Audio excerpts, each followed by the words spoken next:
भारत 2030 तक अपनी 50% energy requirement renewable energy से पूरी करेगा।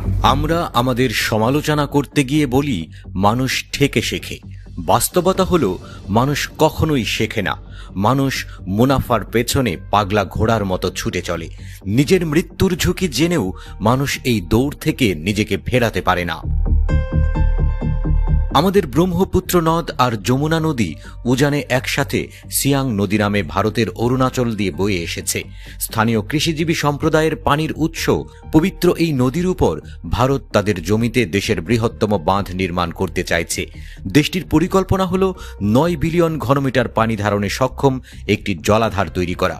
কাজটি সম্পন্ন হলে সিয়াং নদী থেকে 11,000 মেগাওয়াট বিদ্যুৎ উৎপাদন করা যাবে। ভারতের আর কোনো জলবিদ্যুৎ প্রকল্প এত বিদ্যুৎ উৎপাদন করতে পারে না।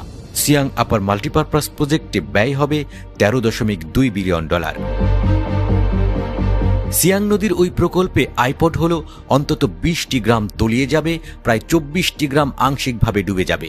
স্থানীয় হাজার হাজার বাসিন্দা বাস্তুচ্যুত হবে। তাদের প্রতিবাদের জবাবে ভারত সরকার বলছে তারা চীনের হাত থেকে সিয়াং নদীকে রক্ষা করতে বাঁধ দিচ্ছে। এখানে চীন কোথা থেকে এলো? তিব্বতের কৈলাস পর্বতের কাছে উৎপন্ন নদীটি চীনে ইয়ারলুং ঝাংবু নদী নামে পরিচিত। নদীটি ভারতের অরুণাচল প্রদেশ দিয়ে বাংলাদেশে প্রবাহিত হয় এবং বঙ্গোপসাগরে গিয়ে পড়েছে। গত মাসে চীন তিব্বতের মোদক অঞ্চলে ইয়ারলুং ঝাংবু নদীর উপর পৃথিবীর সবচেয়ে বড় বাঁধ নির্মাণের অনুমোদন দিয়েছে। ভারত বলতে চাইছে চীনের বাঁধের ফলে নদীর পানি প্রবাহে যে ব্যাঘাত ঘটবে তা তাদের তৈরি সিয়াং বাঁধের বিশাল জলাধার কমাবে। আকস্মিক বন্যা বা পানি সংকট থেকে সিয়াং নদী সংলগ্ন ভারতীয়দেরকে রক্ষা করতে ভারতের বাঁধ কাজে আসবে।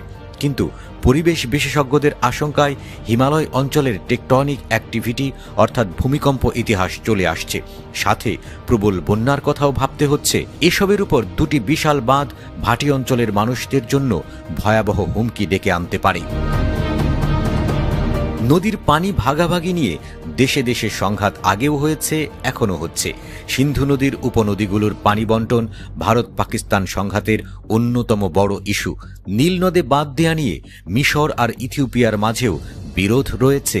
এবার বাঁধের উপর বাঁধ দেওয়ার ইস্যু নিয়ে চীন ভারত বিরোধে নতুন মাত্রা যোগ করবে, কারণ চীনের এমন পরিকল্পনা ভারতের অর্থনীতিতেও প্রভাব ফেলবে।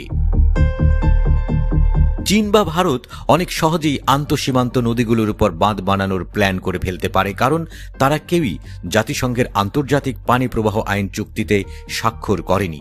কিন্তু দেশ দুটির এসব আচরণের সবচেয়ে খারাপ প্রভাব বাংলাদেশের ওপর পড়বে। ব্রহ্মপুত্র বাংলাদেশে প্রতি বছর 65%-ও বেশি পানি সরবরাহ করে। যদি নদের পলিপ্রবাহে কোনো অস্বাভাবিকতা ঘটে তাহলে নদী ভাঙন বাড়বে এবং ভূমি পুনরুদ্ধারের সম্ভাবনা থাকবে না বলে বিশেষজ্ঞদের আশঙ্কা।